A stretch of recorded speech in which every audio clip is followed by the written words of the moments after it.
ಆಟ ಅಂತೀರಾ, ಯತ್ನಾಳ್ ಅವರು ಇದು ನಿಮ್ಮಿಬ್ಬರ ನಿಮ್ಮ ಅಪ್ಪ ಮಕ್ಕಳ ಆಟ ಅಂತ ಅವ್ರು ನೇರವಾಗಿ ಹೇಳ್ತಾರೆ. ನೋಡಿ, ಇವತ್ತೇನು ಯಾವ ಅಪ್ಪ ಬಗ್ಗೆ ಮಾತನಾಡ್ತಾ ಇದ್ದಾರೋ ಯಡಿಯೂರಪ್ಪನವರಿಂದ ಹಿಡಿದು ಅನಂತಕುಮಾರ್ ಆದಿಯಾಗಿ ರಾಜ್ಯದಲ್ಲಿ ಲಕ್ಷಾಂತರ ಕಾರ್ಯಕರ್ತ ಪರಿಶ್ರಮದಿಂದ ಇವತ್ತು ಭಾರತೀಯ ಜನತಾ ಪಾರ್ಟಿಗೆ ಇವತ್ತೊಂದು ಭದ್ರ ಬುನಾದಿ ಸಿಕ್ಕಿದೆ. ಇವತ್ತು ರಾಜ್ಯದಲ್ಲಿ ನೀವು ಯಾವುದೇ ಬಿಜೆಪಿ ನಾಯಕರನ್ನ ಹೆಸರು ಹೇಳಿ, ಎಲ್ಲರೂ ಇವತ್ತು ಯಡಿಯೂರಪ್ಪನವರ ಹೋರಾಟದ ಶ್ರಮ, ಯಡಿಯೂರಪ್ಪನವರು, ಅನಂತಕುಮಾರ್ ಅವರು, VS ಆಚಾರ್ಯ ಅವರು, ತಂಗಾ ಅವರು ಅನೇಕ ಬಾರಿ ಮಾತನ್ನು ಹೇಳಿದ್ದೇನೆ.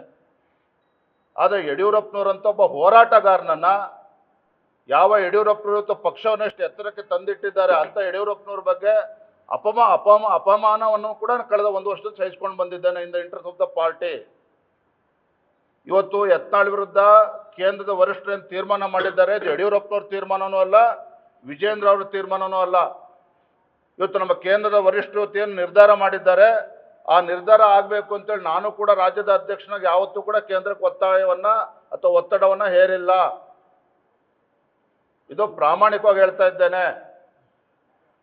ಹಾಗಾಗಿ ದಯವಿಟ್ಟು ಆ ಪದವನ್ನು ಮತ್ತೆ ಉಲ್ಲೇಖ ಮಾಡಬೇಡಿ. ಉಳಿದೋರು ಯಾರು ಮಾತಾಡ್ಕೊಳ್ಳಿ.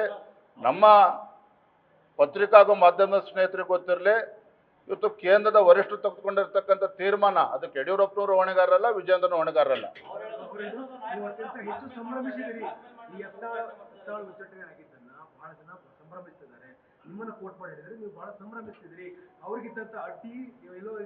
ಯತ್ನಾಳ್ ಅವರ ಉಚ್ಚಾಟನೆ ಸಂಭ್ರಮಿಸ್ತಕ್ಕಂಥ ಪ್ರಶ್ನೆ ಉದ್ಭವ ಆಗೋದಿಲ್ಲ.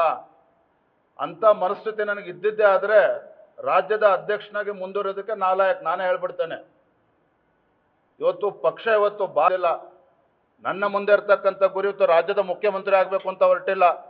ನನಗೆ ಪಕ್ಷದ ವರಿಷ್ಠರು ಕೊಟ್ಟಿರ್ತಕ್ಕಂಥ ಜವಾಬ್ದಾರಿ ರಾಜ್ಯದಲ್ಲಿ ಭಾರತೀಯ ಜನತಾ ಪಾರ್ಟಿ ತನ್ನ ಸ್ವಂತ ಶಕ್ತಿಯ ಮೇಲೆ, ಮತ್ತೊಮ್ಮೆ ಹೇಳ್ತಾನೆ, ರಾಜ್ಯದಲ್ಲಿ ಭಾರತೀಯ ಜನತಾ ಪಾರ್ಟಿ ತನ್ನ ಸ್ವಂತ ಬಲದ ಮೇಲೆ ರಾಜ್ಯದಲ್ಲಿ ಅಧಿಕಾರಕ್ಕೆ ಬರಬೇಕು ಅಂತೇಳಿ ನನಗೆ ಪಕ್ಷದ ಜವಾಬ್ದಾರಿಯನ್ನು ಕೊಟ್ಟಿದ್ದಾರೆ ಹೊರತು ಮುಖ್ಯಮಂತ್ರಿ ಆಗಬೇಕು ಮತ್ತೊಂದು ಅಲ್ಲ.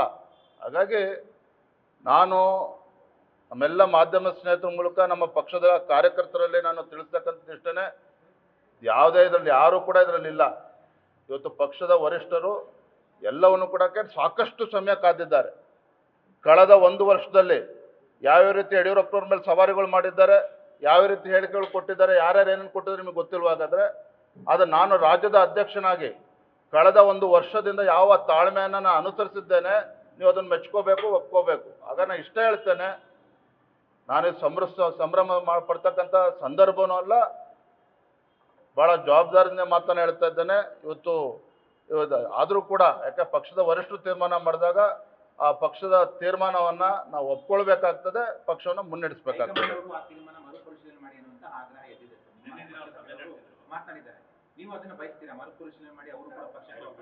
ನಾನು ರಾಜ್ಯದ ಅಧ್ಯಕ್ಷನಾಗಿ ಪಕ್ಷದ ನಮ್ಮ ಹೈಕಮಾಂಡ್, ನಮ್ಮ ವರಿಷ್ಠರು ತೆಗೆದುಕೊಂಡಿರ್ತಕ್ಕಂಥ ತೀರ್ಮಾನವನ್ನು ಗೌರವಿಸ್ತಕ್ಕಂಥದ್ದು ಅಷ್ಟೇ ನನ್ನ ಕೆಲಸ. ಹೇಳಪ್ಪ ಬರೇ.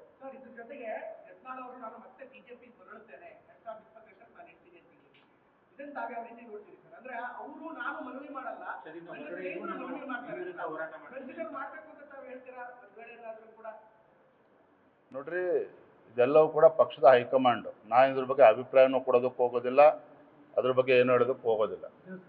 Thank you.